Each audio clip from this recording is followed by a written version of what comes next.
The Council on American Islamic Relations says that an attack on a Dearborn mosque is now being investigated by police. According to CAIR, a California man was arrested earlier this week in the parking lot of the Islamic Center of America in Dearborn. They say he had fireworks and M80 type materials in his car. The imam says the man was apparently at a bar when he made certain comments about attacking the mosque. Someone from the bar tipped off the police. The Dearborn Police Department is saying very little about the incident at this time.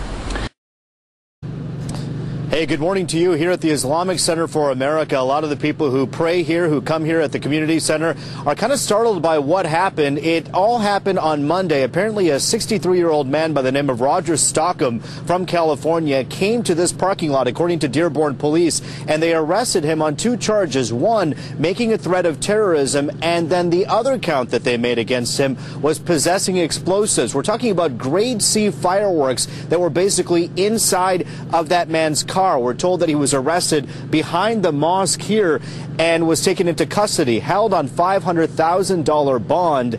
And at this point, we can tell you that that man, Roger Stockham, a 63-year-old from California, is going to be appearing in front of a judge in Dearborn again on February 4th at 9 a.m. right here in Dearborn, the very city where this incident took place. Again, this happening on Monday. He was arraigned on Wednesday. And joining us now live on the air is Imad Hamad, the senior national advisor and the regional director of the American Arab Anti-Discrimination Committee. Goodness, you've been so busy, of course, talking about what's happening in Egypt, but closer to home right here, a threat of terrorism. Roger Stockham, this guy, this is kind of scary for a lot of people. Well, indeed it is. Unfortunately, it's not going to be the first nor the last. This is due to the ignorance and the fed of hate that so many people, unfortunately, were influenced by through the advocacy of misrepresentation against Islam and people of Muslim faith. At the bottom line, you know, a respect to one faith is a respect to all. A disrespect to any faith is a disrespect to all. Any act of hate, any advocacy of hate should not be tolerated, should not be accepted. It's against our true American values, and yet it has to be dealt with swiftly, aggressively. And here we commend Dearborn Police Department for being there, for taking the action. We trust that our judicial system will do what is right.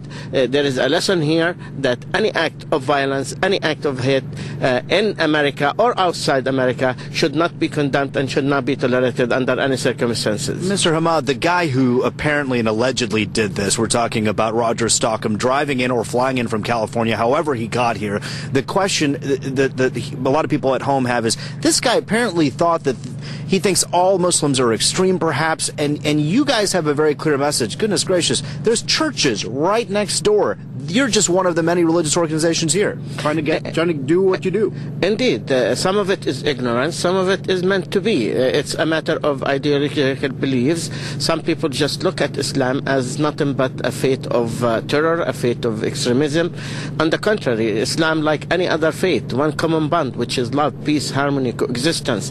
And I think when you talk about Islam, it's like you talking about Christianity, about Judaism. It's a respect to all. That's the bottom line to it. For someone to come and fly out of, come from California all the way to Michigan to make a point and to try to commit an ugly act, this is something really alarming, dangerous, but I'm sure that together as fellow Americans we can respond to that by being closer, by being united. Evil is our common enemy. Disrespect to any faith is our common enemy as all. It doesn't make me feel good as a Muslim American to see any attack or any similar effort on anybody, regardless of faith, race, or origin. Mr. Hamad, thank you so much for joining us. This conversation does continue because of what's happened, but as you say, that conversation continues. But as far as Mr. Stockham is concerned, the conversation will continue in court in front of a judge. Again, 9 a.m., February 4th. That's Friday, where he'll be there for a preliminary hearing.